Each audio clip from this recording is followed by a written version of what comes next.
ঈদ মোবারক। আমি মোহাম্মদ সাইফুল ইসলাম। আমি GNC university of finance and ইকোনমিক্সে মাস্টার্স অধ্যয়নরত। চীনে এবারই আমার প্রথম ঈদ। এখানে প্রবল উৎসাহ উদ্দীপনার মধ্যে দিয়ে আজকে ঈদের নামাজ অনুষ্ঠিত হয়েছে। বাংলাদেশে ঈদ যদিও আমি মিস করতেছি, তবে এখানকার যারা বাঙালি ছিল এবং অন্যান্য দেশে যারা মুসলিম ছিল সবার সাথে খুব সৌহার্দ্যপূর্ণ পরিবেশে আজকে আমরা ঈদ উদযাপন করতেছি। আমার কাছে এটা একটা নতুন অভিজ্ঞতা আমার কাছে মনে হয়। ধন্যবাদ। So hello everyone. My name is Hamza Tawi. I'm from Morocco.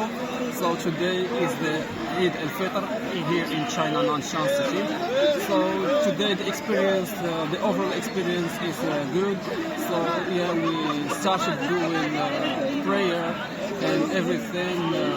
There is a lot of people, a lot of nationalities, and it was a very good experience for me.